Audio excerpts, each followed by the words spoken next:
Olá pessoal, bom, sejam todos vocês muito bem-vindos.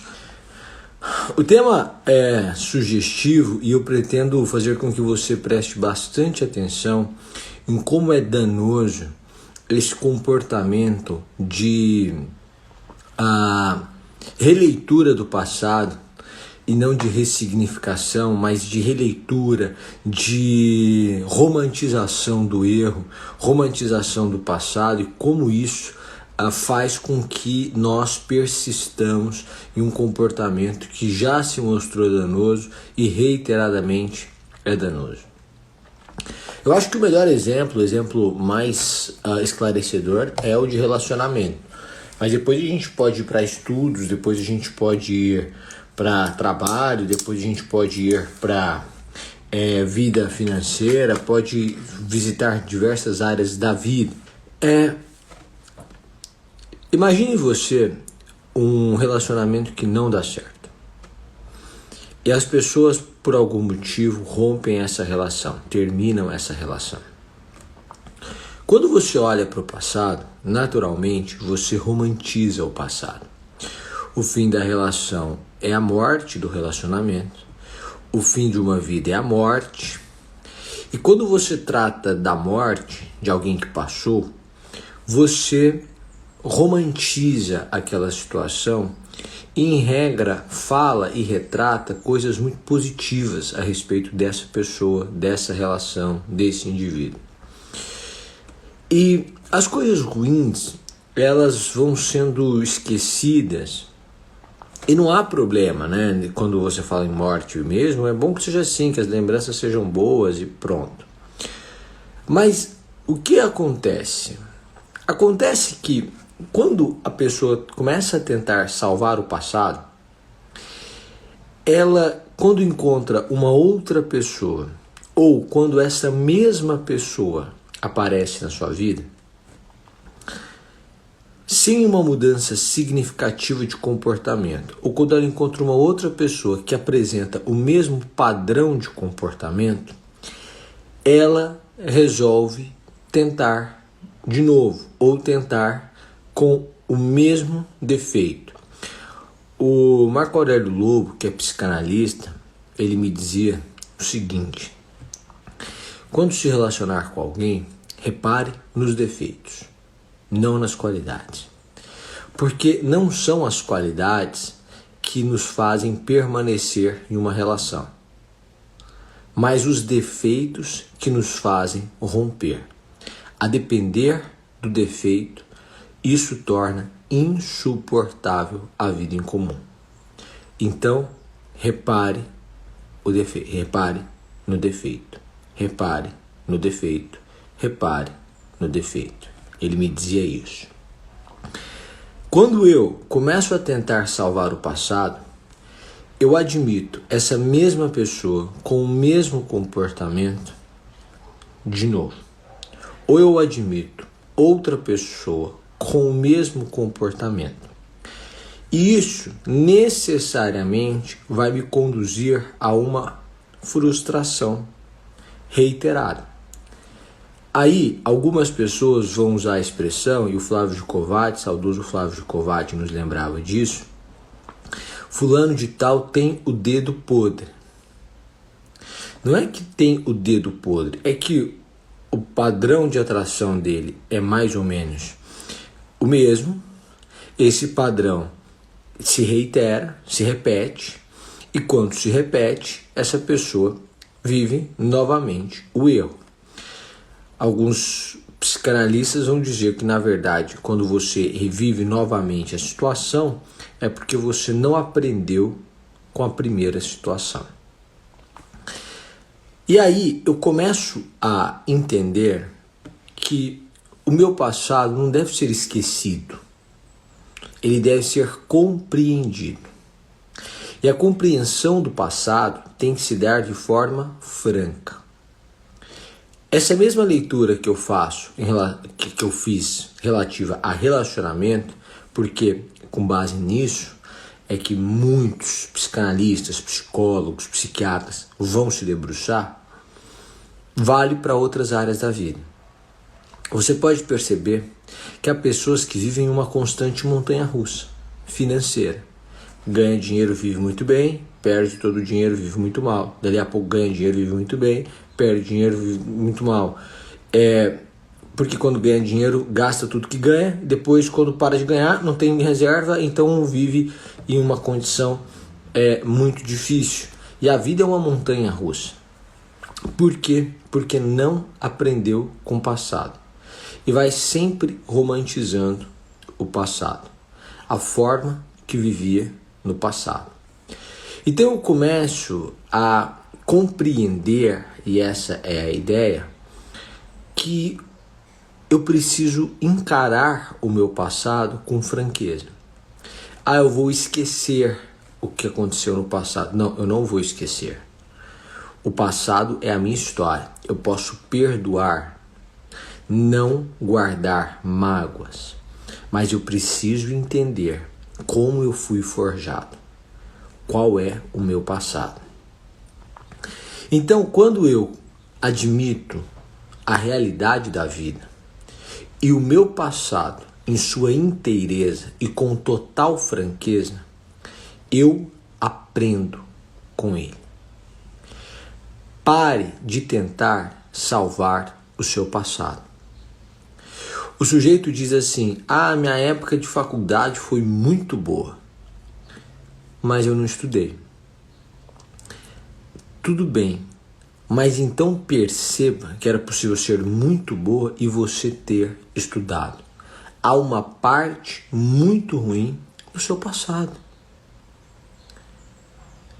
E aí, quando eu começo a entender que a vida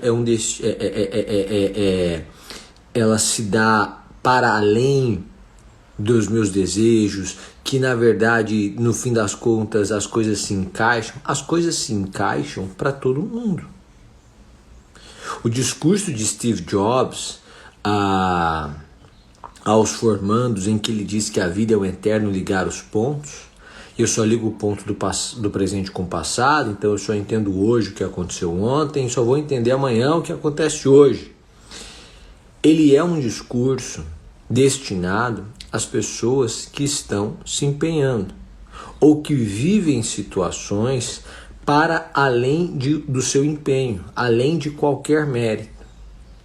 O problema é que gente preguiçosa pega a leitura do Ligando os Pontos de Steve Jobs e começa a fomentar um comportamento absolutamente cômodo. Um comodismo baseado em nada. É como outro dia eu dizia, um amigo meu dizia que iria largar a faculdade, porque o Steve Jobs não se formou, o Bill Gates largou a faculdade e o Mark Zuckerberg largou a faculdade. Eu disse para ele que o Mark Zuckerberg e o Bill Gates largaram Harvard. Então primeiro precisava passar em Harvard, depois que ele passasse ele poderia largar. As pessoas acham que porque alguém teve um comportamento que deu certo, eu vou ter o mesmo comportamento transgressor e vou conseguir o mesmo resultado. Só que há diversos fatores para além desse único comportamento transgressor, digamos assim, que justificam. Um deles é a genialidade dos exemplos e que não se aplica a nenhum de nós. Talvez se aplique a um de nós nesse universo que me assiste nesse momento, ou que assiste a mim nesse momento. Bom, romantizar o passado é perigoso. Hoje em dia a gente tem visto pessoas tentando salvar o passado do Brasil. Outro dia as pessoas estavam querendo ou clamando pela volta do regime militar, porque romantizaram o regime militar, como se a ausência de liberdade e a concentração dos poderes todos no executivo fossem boas soluções. Mas eu conheço fulano de tal que dizia que não era assim. É claro. Por quê? Porque o fulano de tal não era politizado. Para as pessoas que não são politizadas, as pessoas só querem trabalhar. Elas não estão nem aí para quem está no governo. Elas só querem alguém que esteja no governo que não atrapalhe, que gere emprego, que permita crescimento da economia, porque elas querem viver bem, criar sua família, cuidar dos seus filhos, viver dignamente. Só que quando você começa a tentar salvar o passado é esse. A gente teve um momento em que não havia liberdade. Isso não tem nada a ver com ser de direita ou de esquerda, porque você tem ditaduras de direita e de esquerda. Na América Latina foi de direita, mas em vários lugares do mundo foram de esquerda. Agora a gente vive uma de esquerda, que é que temos na Venezuela. Então, assim, para que romantizar? E a gente vai aplicando isso em tudo. Pare de tentar salvar o seu passado. É muito simples. Então, quando eu paro de tentar salvar o meu passado, eu encaro os fatos como eles são. O meu passado traz algumas marcas que eu gostaria que não existissem. Algumas das quais eu me envergonho. Em algumas eu me sinto muito injustiçado. Em algumas eu me sinto tolo. Tolo porque não aproveitei a oportunidade. Então eu consigo perceber que no meu passado eu encontro injustiça, a tolice por perdas de oportunidade e vergonha, porque eu me comportei em desacordo com os meus valores. Ótimo. Por que isso aconteceu? E por que eu não vou permitir que isso aconteça de novo? Essa releitura, este pensamento é importante. Eu não estou querendo salvar o passado. Eu estou querendo aceitar que a minha história foi construída assim. E aí, para sempre citar Sartre, o que eu vou fazer com a minha história? As pessoas mudam e você tem pessoas com diferentes origens que alcançam resultados muito parecidos. Você pode ir, por exemplo, ao Albert Einstein em São Paulo e encontrar médicos de todo o país. Outro dia eu ouvi uma entrevista na CBN e um médico que comandava uma área era claramente do Nordeste. Sotaque do Nordeste. E a outra, que era outra médica, era claramente de Minas Gerais. E os dois em São Paulo eram diretores ali do Albert Einstein em diferentes áreas, falando sobre o Covid. Pessoas de diferentes estados, com diferentes origens, com diferentes lugares, com diferentes educações. Às vezes as pessoas vêm de uma origem abastada, às vezes as pessoas vêm de uma origem muito difícil.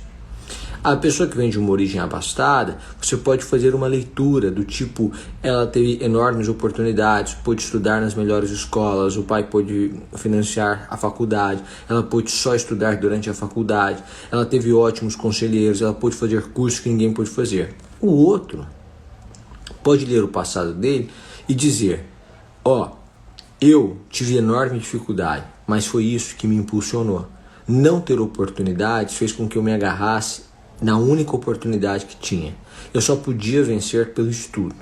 Os meus amigos, que tinham condições muito maiores do que as minhas, se perderam nesse universo de oportunidades e não saíram do lugar. Eu consegui fazer o aproveitamento da minha oportunidade. Essa é a minha história. A minha dificuldade criou a solução. Essa é a história dela. A facilidade, a instrução, tornou mais fácil o caminho aparentemente. Nós dois temos o mérito do aproveitamento da oportunidade. Ótimo. Apesar dela ter muitas, ela soube escolher uma corretamente. E como eu tinha só uma, eu soube escolher uma corretamente. Não é o fato de você ter sido criado em um universo de pobreza, em que você soube aproveitar uma oportunidade que o levou muito mais longe, que faz com que você deseje que o seu filho seja criado no mesmo universo de pobreza, para que ele tenha uma única oportunidade e aproveite essa única oportunidade.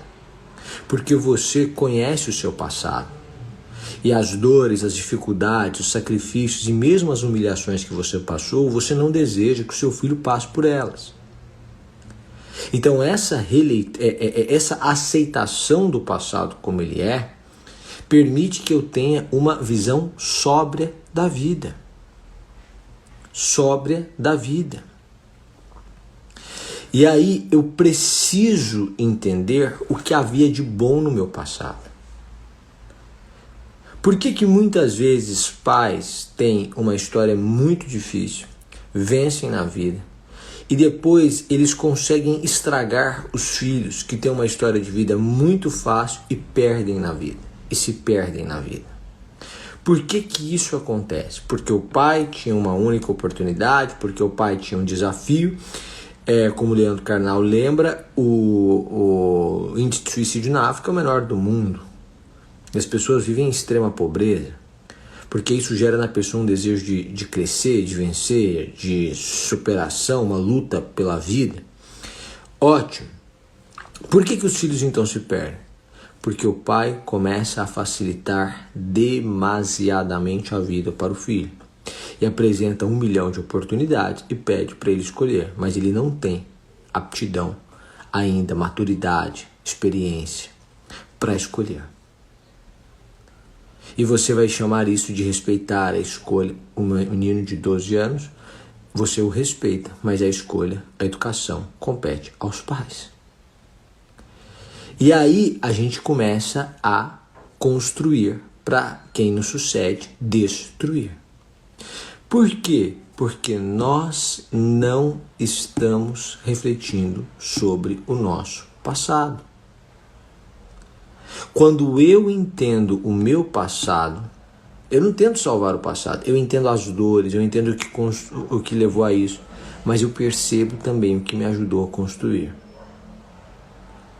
Então, o que foi bom, eu posso repetir. O que foi ruim, eu não quero mais. Trazendo para esse domingo, trazendo para a nossa vida aqui. Bom,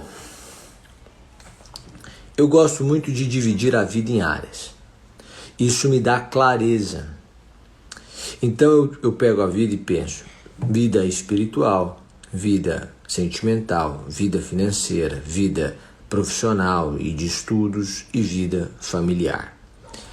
Então, quando eu olho para essas 5 grandes áreas da vida, eu consigo analisar cada uma delas e considerar a minha história em cada uma delas. Então, você pode aprender, por exemplo, com a vida profissional. Você olha para alguém da sua família e diz assim: o que aconteceu com essa pessoa? Estudo de caso. Estudo de caso. É Sócrates que diz, que pessoas normais falam de fatos, pessoas medíocres falam de pessoas e pessoas inteligentes falam de ideias. Então você pega a história de uma pessoa, os fatos que estão ali, e aí você é uma pessoa normal, mas você extrai as ideias, e aí você se torna uma pessoa inteligente. Então eu começo a pensar em pessoas inteligentes, como forma de pessoa inteligente. Pega uma história, estudo de caso, uma pessoa da minha família, Profissionalmente, quais são os erros e os acertos dessa pessoa muito mais velha do que eu? Você vai perceber que na história de vida dela, um grande erro foi ter parado de crescer, profissionalmente ou no trabalho, ou ter se acomodado. Então, eu começo a partir desse passado que eu não romantizo. Porque o que é romantizar? É eu virar e falar assim: não, mas olha, era uma outra educação, passou tanta dificuldade, é normal que a pessoa queira parar. Não, gente, eu não estou duvidando disso, não. Mas essa sua tentativa de ficar salvando o passado faz com que você não extraia a conclusão que é a correta para a sua vida. Então, sem romantizar, sem aceitação daquilo que é bonito, eu entendo também. E daí? Eu entendo, eu aceito, não tem problema, mas eu quero extrair lições para a minha vida. Qual foi o erro dela? Foi esse. Estudo de caso. As pessoas tendem a acomodar-se. Summer, mas não há um momento na vida em que a gente cansa? Mas a gente encontra um prazer no crescimento. Por exemplo, o sujeito decide estudar direito penal. Então ele faz um mestrado, é pesado. Ele faz o doutorado, é pesado. Pós-doutorado, pode ser pesado. Enfim, mas não é esse o ponto. Depois, ou durante isso, ele vai encontrando uma matéria na qual ele sente prazer. E ele começa a ler, sempre ler temas. Por quê? Porque ele não quer parar de crescer. E você consegue perceber que essa lição é extraída do passado, que não se romantizou, a partir do estudo de caso de pessoas, ou do estudo de casos de pessoas da nossa família. A gente não precisa ir muito longe para estudar casos. Como é que o Jorge Paulo Lemann se tornou o Jorge Paulo Lemann? Você pode ler O Sonho Grande da Cristiane Corrêa e você vai ter uma ideia. E é muito legal o livro. Mas se eu quero um estudo de caso em que valores, criações, circunstâncias, conselhos são muito próximos aos que eu tenho, eu faço um estudo de caso dentro da minha casa. Eu faço um estudo de caso da minha família. Eu pego pessoas de uma geração anterior e começo a fazer o estudo de caso. Esse é o ponto. Essa pessoa errou por isso. Pego no meu passado, na minha vida profissional, quais foram os erros que eu cometi? No meu passado, nos meus estudos. Não estudei como deveria? Eu me frustrei? Eu fui imediatista? Eu comprometi a minha imagem? Eu me expus demasiadamente? Eu falei o que não devia? Eu andei com quem não devia? Eu começo a entender, não vou romantizar, eu era muito novo. Isso tudo bem, tá tudo bem. Ninguém está falando para você se revoltar contra você mesmo. Quero que você faça essa leitura. Ótimo, foi isso. O meu passado foi assim. Os meus erros foram assim.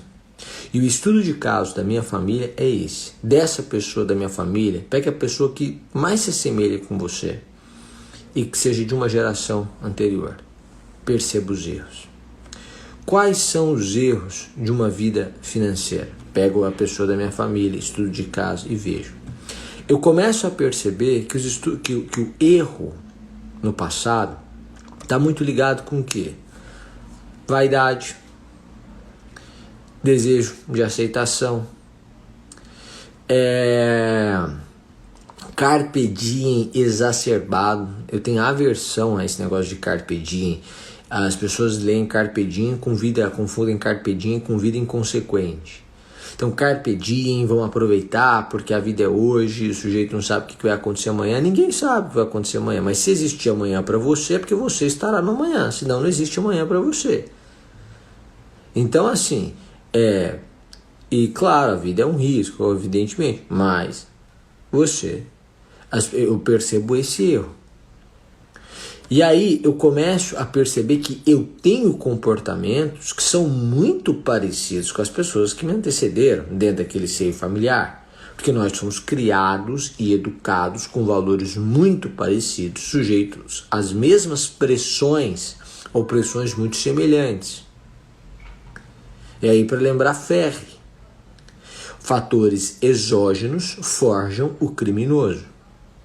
É o ambiente, é a subcultura criminal. Você adota comportamentos da cultura em que você se encontra.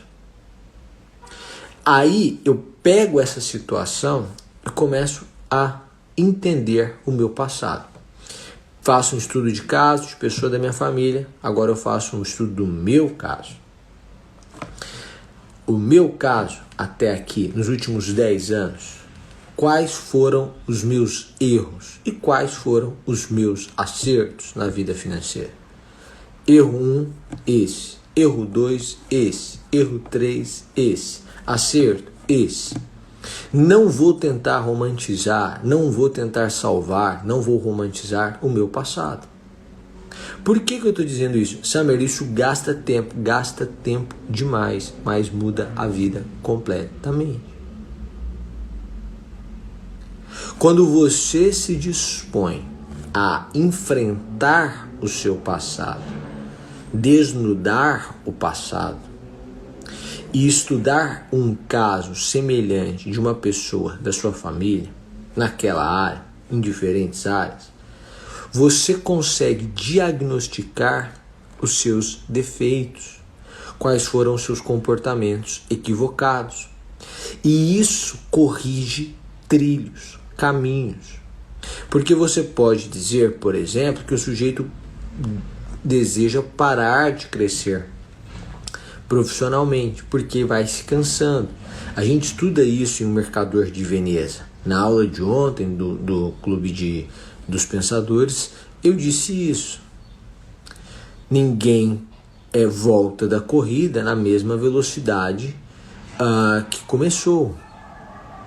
Ninguém se levanta da mesa com o mesmo vigor com que se sentou para comer. Shakespeare vai dizer isso. Mas a pessoa então com o tempo quer diminuir a velocidade. Não há problema. Mas quando eu tenho a compreensão, eu sei que pelo menos eu sempre estarei lendo, né? Porque é uma continuidade, um livro. Sempre lerei um livro, por exemplo, eu quero estudar direito penal, eu quero ser um conhecedor de direito penal, mas eu tenho uma vida muito agitada, ou então já estou com 60 anos, 70 anos e eu quero tranquilidade. Tudo bem, então eu vou ler um livro de penal sempre. Eu vou reservar aqueles 30 minutos por dia. Por quê? Porque o meu crescimento intelectual é ininterrupto. Com a criação do Clube dos Pensadores, os nossos alunos estão lendo 15 minutos por dia, de segunda a sexta. Basicamente isso é ler uma sentada. Mas aí a gente implementou uma mudança de comportamento gigantesca. Por quê? Porque o sujeito vai ler 12 livros em um ano, que ele não leria. E todos em domínio público. Agora veja, o que eu preciso entender? Eu preciso entender que quando eu diagnostico estes comportamentos, isso muda. Por exemplo, por que a vida da minha família é uma montanha-russa? Porque quando está muito bem, gasta muito, e aí quando não há renda, não há reserva. E aí as pessoas fazem isso. Então depois sobem de novo, depois caem de novo, depois sobem de novo. Então ótimo. Então agora eu vou fazer o seguinte. Eu vou criar uma reserva de segurança. Então, eu vou estabelecer uma filosofia de vida. Eu faço isso, e eu prego isso. Eu digo para as pessoas o seguinte: olha, você tem que estabelecer um percentual. Então, o sujeito ganha 10 mil reais por mês e diz, eu vou juntar 30% do que ganho. Então, vou gastar 7 mil reais e vou juntar 3 mil reais. Não tem problema. Vamos supor que seja esse o percentual. Ótimo. Alguém diz, mas não dá. Não dá. 10 mil você gasta os 10 mil. Não dá. Tem gente que vive com 1.000. Tem que dar. É porque você está vivendo um padrão acima do que você pode. Eu sei que não é um altíssimo padrão de forma alguma. Ninguém está dizendo que é um alto padrão. Mas existem padrões abaixo do padrão que você está vivendo. Uma coisa é você com 1.000, 2.000, 3.000, 4.000 reais não juntar nada. Aí tudo bem. Mas a partir de 10 mil ele tem que conseguir juntar alguma coisa. Se for solteiro, então tem que conseguir juntar. Mas suponhamos, tá? Ele 30 mil. Eu digo, então ele estabeleceu uma reserva, 30%. Quando ele ganhar 20, se ele quiser manter a reserva, ele pode mudar o padrão dele para 14 mil reais por mês. E ele junta 6. Quando ele ganhar 30, ele pode gastar 21 e juntar 9. E se ele ganhar 40, ele gasta 28 e junta 12. Por quê? Porque à medida que eu vou experimentando um crescimento financeiro, o meu padrão de vida vai aumentando naturalmente, mas eu sempre guardo aquela reserva. E posso revisitar o percentual. O sujeito agora está ganhando muito mais. Em vez de 30%, ele vai juntar 40%, ele vai juntar 50%. Não sei. Eu vou sempre estabelecer essa reserva. Por que isso? Porque eu vi na minha história, no meu passado, que não fazer isso me custou muito. Paz, tranquilidade, O sujeito, quando está passando uma situação difícil, é horroroso, ele não consegue dormir, não sei o quê, e na família foi a mesma coisa, humilhações, Você consegue fazer essa leitura. E aí, quando eu consigo fazer essa leitura muito clara na minha vida, eu paro e penso, olha, eu não vou seguir por esse caminho. Então, eu pego um estudo de caso de um casamento que não deu certo na minha família. E se é de alguém da minha família, é porque é uma pessoa criada com valores parecidos com os meus. E aí eu vou entender por que não deu certo. Estudo de caso. Eu quero estudo de caso. Porque eu pego uma pessoa, mas eu estou tratando de um fato e eu quero extrair as ideias do fato. Porque a sabedoria está nesta última etapa. A mediocridade em falar estritamente da pessoa, a normalidade em falar do fato, a inteligência, a sabedoria em falar das ideias atrás. Tem que ser uma construção. Primeiro você se choca com a pessoa, depois com os fatos, depois a ideia em cima dos fatos. E aí você começa a entender. Por que eu faço isso? Por que eu não vou negar o passado? Por que eu vou fazer o estudo de caso? Porque eu não quero viver a mesma coisa. Então eu fui casado uma vez, e aí não deu certo o casamento. Por que não deu certo? Porque eu preciso entender, não preciso fazer releitura.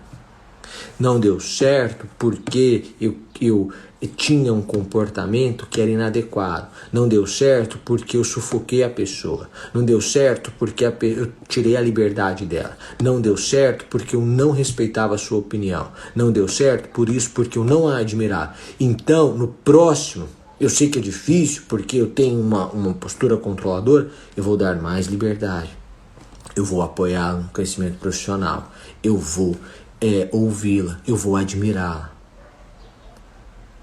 Eu começo a entender o que aconteceu no meu passado para não repetir.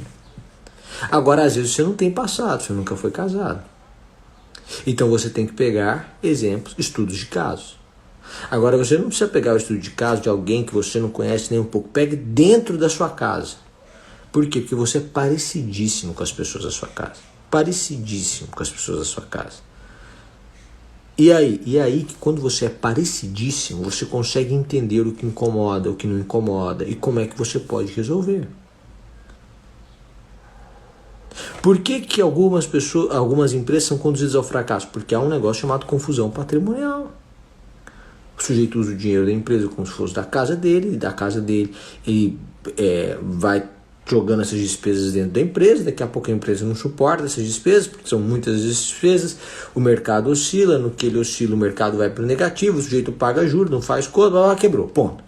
É assim? É. Então, quando tiver uma empresa, primeira coisa, jamais confundir. Ou jamais promover uma confusão patrimonial. Olha como o estudo de caso, não tentar salvar o passado, não romantizar o passado, muda a minha vida. Mas muda muito. Muda muito. Porque aquela família se degenerou. Você sabe por quê? Porque eu estou supondo, tá? Não tem, todos os exemplos são hipotéticos, não estou falando de absolutamente ninguém. Antes que as pessoas façam confabulações. Porque uma família diz, porque eles deixaram de ter uma formação religiosa. Eu acredito muito na formação religiosa, no envolvimento religioso. Não acho que as pessoas que vão à igreja são melhores que as pessoas que não vão à igreja. Tem nada a ver.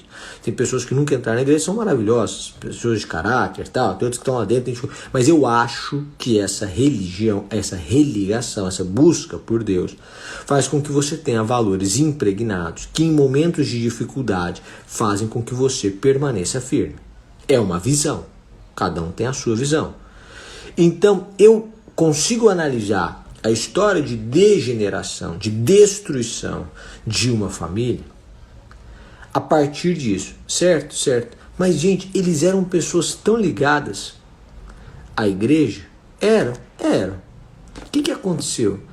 Eles pararam de ir, era domingo, eles não iam mais, meio de semana não ia mais, não havia aquele costume de fazer orações em casa, ou estudo bíblico em casa, nem com os filhos. Quem quisesse que fosse para a igreja, quem não quisesse não iria. Foi assim que começou. Então, quando eu estudo um caso, eu chego a conclusões. Aqui na minha casa não vai ser assim. Estou cansado, domingo, eu vou. Um dia da semana é o estudo bíblico. Há momentos de oração.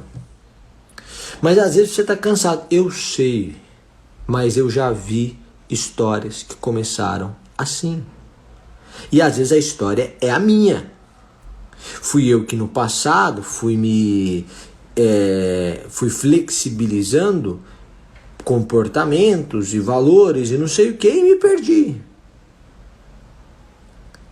Então, eu tratei aqui dessa parte da vida espiritual porque eu estou dizendo das várias áreas da vida. Então, o que eu preciso entender? Que o meu passado, ele precisa ser enfrentado da forma como ele é. Como ele foi, como ele é. Porque eu estou fazendo a leitura do passado. Eu preciso esquecer esse meu desejo de romantizar o passado ou de romantizar os erros. Não preciso me condenar por eles, mas eu preciso aceitar que eles foram erros. Eu descubro qual é o erro e passo a ter um comportamento que é condizente com aquilo que eu quero. E eu faço, e ficam essas sugestões, estudos de casos. Estudo de caso. Para que eu não repita histórias familiares, especialmente daqueles que me antecederam, a partir da compreensão de que os que me antecederam têm valores, princípios, comportamentos, formações, ambientes muito parecidos com os meus. E que se eu não tomar cuidado, eu vou seguir o mesmo caminho. E vão chamar de filho de peixinho. É porque na verdade eu nunca parei para refletir. Não tem nada a ver com genética. Tem a ver com ambiente, cultura, formação, educação. Faça isso. Faça isso. Samer, eu começo por que área? Espiritual, sentimental, familiar, financeira, profissional. Comece pela que está te incomodando. Mas passe por todas elas. E não faça as 5 hoje. Não precisa fazer as 5 hoje, porque é muito cansativo. Faça as 5 nas próximas 5 semanas. Uma por sábado. Uma por sábado.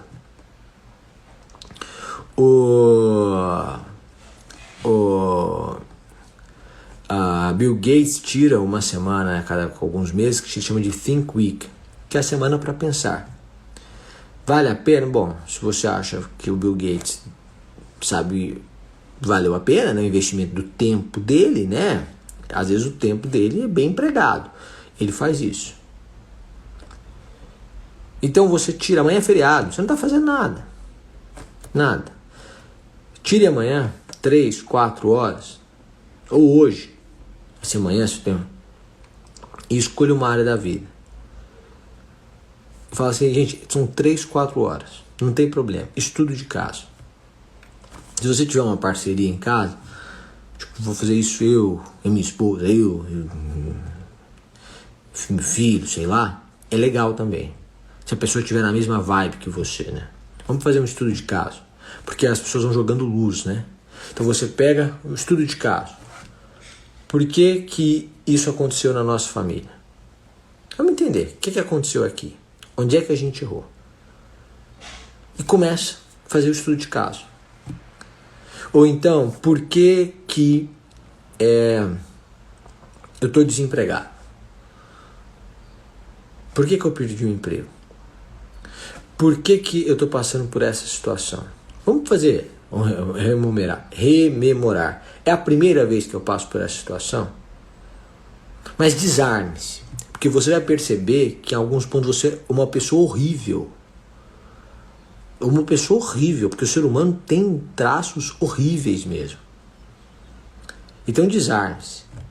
Fala, gente, eu posso chegar à conclusão de que em algum momento da vida eu fui uma pessoa horrível. Posso. Vai lá e monta. Faz esse estudo de caso. Escolhe uma área. E aí eu vou construir qual foi o problema da minha vida nessa área.